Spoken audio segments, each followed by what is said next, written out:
The celebration had been exactly what Saint Brickerton needed. Laughter, music, conversations that carried long into the night, and Sir Orion's potions, flowing freely beneath the stars. But like all good nights, this one came to an end. And with the morning came something else. Something was wrong, very wrong. Sir Joe was making his usual patrol before sunrise. The walls of Saint Brickerton were his responsibility, and he took that responsibility more seriously than anyone else in the village.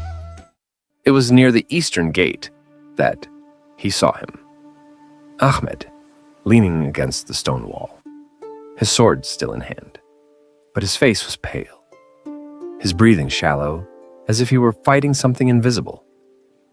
Sir Joe ran toward him. "Ahmed!" No response. Then he saw the wound, and immediately sensed that this was no ordinary injury. At the edge of the village, beside Bombercost's farm, stood a building unlike any other. The Apothecary. 3 stories of accumulated knowledge, sealed jars, dried powders, hanging roots, and silent intent.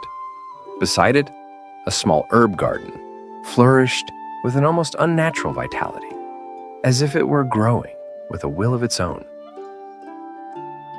Its owner was Bo.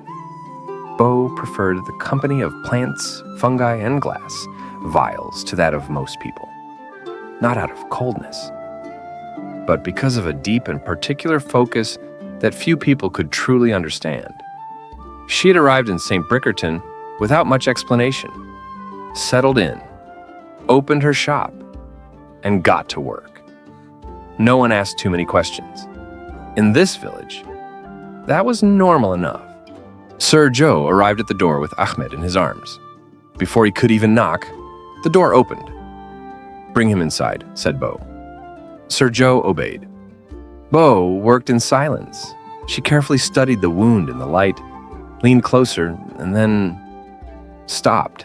Oh, honey. The edges of the wound were dark, but not the darkness of infection. This was different. A pattern, faint, almost invisible, like a rune, appearing and disappearing with each difficult breath Ahmed took. Bo slowly leaned back. She stayed silent for a long time. Then she spoke, quietly, almost to herself. "I was hoping I would never see this again." Sir Joe frowned. "See what?" Bo did not answer. She moved quickly between shelves and jars, then looked at an empty space. Bo closed her eyes for a moment. "I need shadow moss." She grabbed another jar, and feverwort. The fresh kind. She looked at Sir Joe. "I need Anda." Anda was already awake. As always, walking among herbs and plants like someone who understood they followed their own rhythm. Sir Joe explained everything quickly. Anda listened, without interrupting, without unnecessary questions. She simply gathered what was needed. Shadow moss, feverwort, and finally, she stopped beside an ancient stone. At its base grew small dark mushrooms. She had been observing them for weeks, as if waiting for this exact moment. She picked one, raised it to the light. "This one," she said calmly. "This will help him most." Back at the apothecary, the 2 women worked in perfect silence. Anda knew what grew.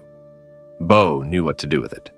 The rare mushrooms were carefully ground, mixed with feverwort, shadow moss, and a single drop from a sealed blue vial.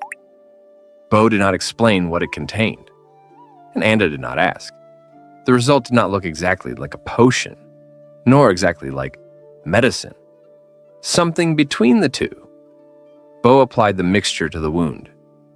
The dark rune flashed, once, far brighter than before. Sir Joe instinctively reached for his sword, and then the mark began to fade, slowly. Ahmed opened his eyes. Bo picked up the blue vial, thoughtful, then looked at Ahmed. "Has he eaten or drunk anything unusual recently?" Sir Joe thought. then answered, "Sir Orion's potions." At the celebration, we all drank them. Bo closed her eyes. Now, it made sense. Of course. Sir Joe stepped closer. What? Bo opened her eyes. The mark was dormant. The wizard's dark magic remained inside him since the attack. A chill ran down Sir Joe's spine. Then, why did it awaken now? Bo carefully placed the vial down. Because Stardust amplifies magic. Even the wrong kind. Sir Joe looked at Ahmed, still confused. Then the wizard wanted to kill him. Bo stayed silent for a long moment. Then she shook her head. No. If he wanted Ahmed dead, he would already be dead. Sir Joe felt cold. Then what did he want? Bo turned toward the window, toward the village. He didn't mark Ahmed. He marked Saint Brickerton. Ahmed would need to rest for 2 days. Outside, the village continued its routine. Plants kept growing. The harbor stayed busy. The castle stood strong. But Saint Brickerton was no longer the same. The village did not know it yet. But now, Bo did.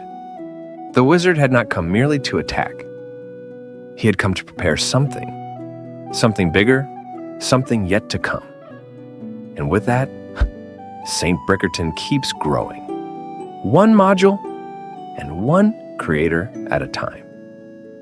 Today, I'd like to give a special thank you to Curious Bo, whose love for fungi and charming Lego creations inspired today's newest resident of Saint Brickerton. Bo enjoys building small, adorable, and affordable Lego sets for therapeutic art and decoration. And her passion for nature made her the perfect inspiration for the village apothecary. I hope you enjoy this little tribute, Bo. Thank you for inspiring this story, and welcome to Saint Brickerton. If you haven't already, be sure to check out her channel. You'll find plenty of wonderful content there. The link is in the description below.